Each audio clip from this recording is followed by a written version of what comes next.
샬롬 할렐루야. 요한복음 14장 16절입니다.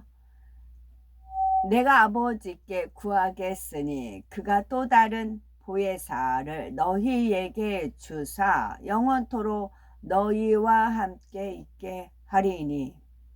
요한복음 16장 7절입니다.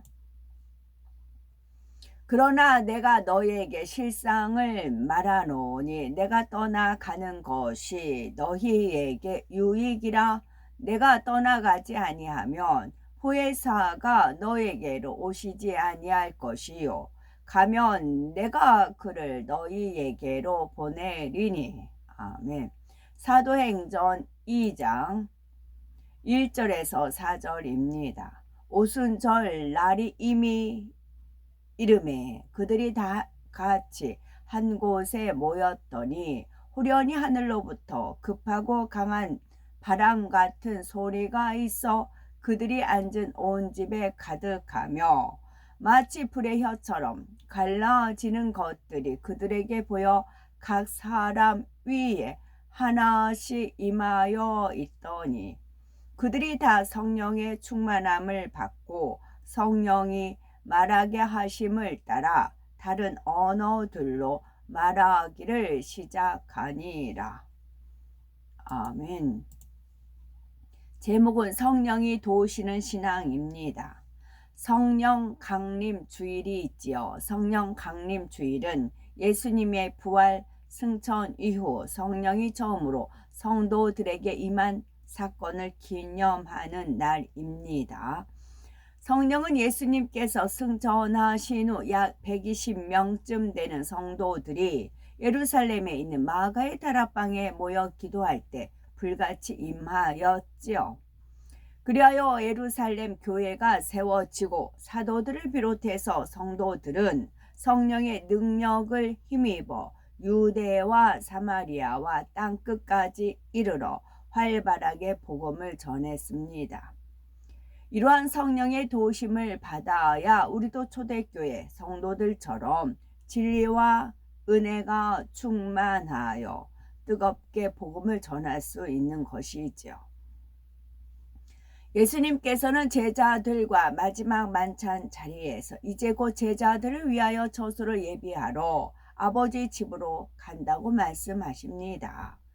제자들은 예수님께서 도대체 어디로 가신다는 것인지 이해할 수가 없었죠.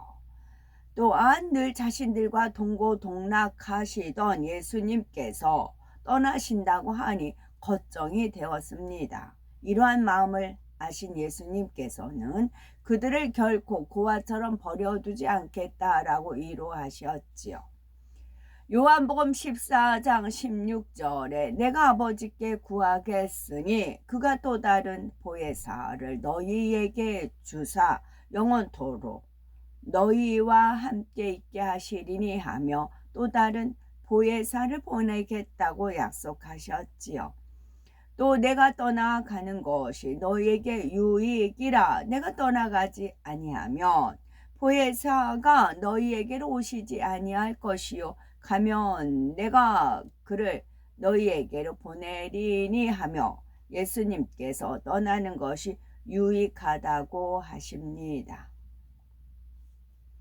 보혜사란 한자로 지킬 보자, 은혜 해자, 스승사자를 써서 보혜사라고 합니다. 성도들을 보호하고 돕는 성령을 지칭하죠. 예수님께서는 보혜사 성령이 어떻게 제자들을 돕는지 그 역할에 대해서 조목조목 가르쳐 주셨지요. 제자들은 당시 다 이해할 수는 없었지만 성령이 임한 후에는 그 말씀들을 하나하나 깨우칠 수 있었습니다. 성령은 예수님께서 부활 승천하신 후 맺으신 복음의 열매들, 곧 제자들과 성도들에게 처음으로 임하였지요. 성령의 능력을 힘입은 이들은 어떠한 핍박과 환난 속에서도 담대히 복음을 전파할 수 있었습니다. 어제나 오늘이나 동일하신 하나님께서는 성령 강림 사건 이후에 주님을 믿는 모든 성도에게 보혜사 성령을 선물로 주십니다. 성령의 도우심을 받아야 이 세상을 믿음으로 넉넉히 이길 뿐 아니라 하나님의 참 자녀로 나올 수 있는 것이지요. 그렇다면은 성령이 도우시는 신앙생활을 하려면 어떻게 해야 될까요? 첫째는 내 안에 계신 성령을 믿고 의지해야 됩니다. 두 번째는 성령이 깨우쳐 주시는 선의 말씀을 무시하지 않아야 되겠고, 세 번째는 성령의 인도를 따라 하나님 뜻대로 살기 위해 노력해야 되겠죠. 성령이 도우시는 신앙생활을 하려면 첫째는 내 안에 계신 성령을 믿고 의지해야 됩니다. 사도행전 2장 38절에 베드로가 가로되 너희가 회개하여 각각 예수 그리스도의 이름으로 세례를 받고 죄 사함을 얻으라 그리하면 성령을 선물로 받으리니 라고 말씀하십니다. 이처럼 누구든지 자기 죄를 회개하고 예수 그리스도를 영접하면 하나님께서 마음에 성령을 주십니다. 성령은 우리 눈에 보이지는 않지만 분명히 계심을 여러 증거로 보여주셨죠. 세례 요한은 내가 봄에 성령이 비둘기같이 하늘로서 내려와서 그 위에 예수님 위에 머물렀다라고 증언합니다. 성령은 어떤 형체를 가지고 있지는 않지만 분명히 존재하기에 하나님께서 세례 요한의 영안을 열어서 보게 하신 것입니다. 사도행전 2장 1절에서 4절에 초대교회 성도들이 체험한 성령 강림 사건이 나오는데 성령이 임하시는 것을 보고 그 능력을 체험했다고 기록되어 있습니다. 오순절날이 이미 이름에 저희가 다 같이 한 곳에 모였더니 후련히 하늘로부터 급하고 강한 바람 같은 소리가 있어 저희 앉은 온 집에 가득하며 불의 혀같이 갈라지는 것이 저희에게 보여 각 사람 위에 임하여 있더니 저희가 다 성령의 충만함을 받고 성령이 말하게 하심을 따라 다른 방언으로 말하기를 시작하니라 했습니다. 성령 충만함을 입은 사도들은 권세 있는 말씀으로 단번에 수천 명도 회개시키고 주 예수의 이름 앞에 굴복시켰지요. 성령의 능력으로 안전뱅이를 일으켜 세우는 등 성령이 존재하신다는 증거를 보였습니다. 우리가 예수 그리스도를 주님이라 하나님을 아버지라 부르며 예배하고 기도하며 찬양하는 것도 마음 안에 계신 성령이 믿음을 주시기 때문입니다. 어떤 분들은 내 안에 정말 성령이 계시냐, 내가 이런 죄를 범했는데 성령이 소멸한 것은 아닌가라고 걱정합니다. 그러나 강팍하여서 말씀을 의심하고 판단 정죄하는 길과 밭의 마음이 아니라면 대부분이 성령을 받습니다. 설령 죄를 지었어도 대부분의 죄는 회개하고 다시 말씀 안에 살고자 노력하면 용서해 주시기 때문에 성령이 쉽게 소멸하지 않습니다. 따라서 성령이 도우시는 신앙생활을 하려면 내 안에 성령이 계심을 믿을 뿐 아니라 성령을 신뢰해야지요. 보혜사 성령이 나를 도와주는 분임을 믿고 늘 의지해야 합니다. 세상을 쫓는 옛사람의 모습을 다 벗고 하나님의 뜻대로 살아야지요. 내가 할 수 없고 잘 이해가 안 되는 것이 있을 때도 성령의 도우심을 믿고 의지하면 내가 할 수 없는 것도 할 수 있게 되고 할 수 없는 것은 알게 해 주십니다. 두 번째는 성령이 깨우쳐 주시는 선의 말씀을 무시하지 않아야 되겠죠.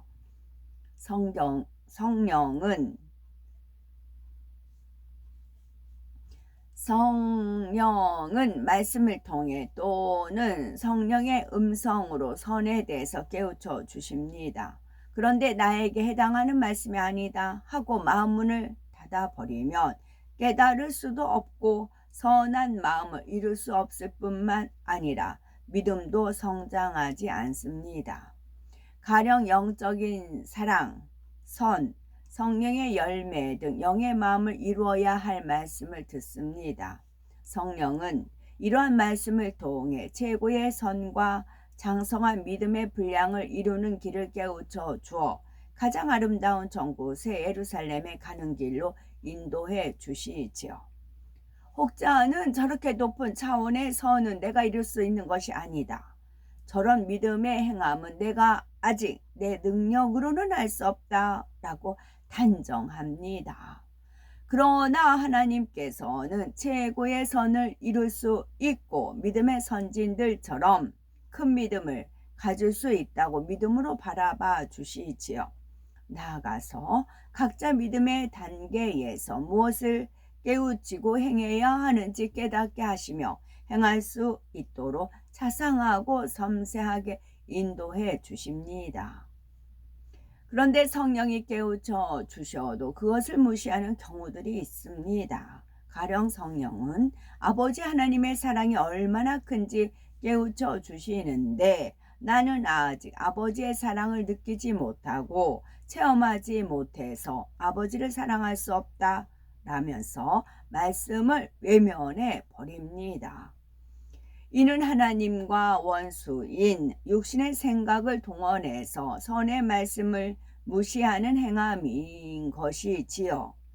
이렇게 계속 성령의 깨우침을 무시하면 성령이 주관하시는 선한 생각을 받을 수 없고 하나님의 사랑과 은혜도 입을 수 없습니다.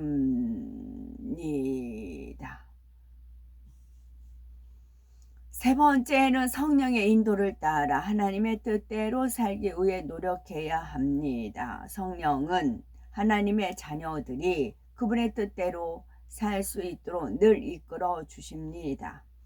따라서 우리는 이러한 성령의 인도를 따라 하나님의 뜻대로 살려는 의지를 내보여야지요. 그렇다고 내 안에 계신 성령이 다시니까 라고 성령에게만 모든 책임을 돌려서는 안 됩니다. 성령이 깨우쳐 주시는 것을 깨닫고 행하기 위해 적극적으로 노력해야지요. 나를 도우시는 성령이 내 안에 계심을 참으로 믿는 사람은 성령의 주관을 받기 위해서 말씀을 듣고 기도하기를 사모합니다. 깨우쳐 주시는 대로 순종하기 위해서 부단히 자신을 복종시켜 나가지요. 주관하시는 대로 행하기에 어려울 때도 나를 도우시는 성령을 믿는 사람은 내 안에 성령이 계시니 할 수 있다 믿고 성령을 의지합니다. 처음에는 이렇게 노력하는 과정이 필요하고 시간이 갈수록 이런 행함이 쌓이는 만큼 성령의 음성을 듣고 성령의 주관과 인도를 받는 것이 점점 쉬워집니다. 그러니 늘 성령이 도우시는 신앙생활을 할 수가 있는 것이지요. 성경에 보면 참으로 위대한 일을 행한 믿음의 선진들이 나옵니다.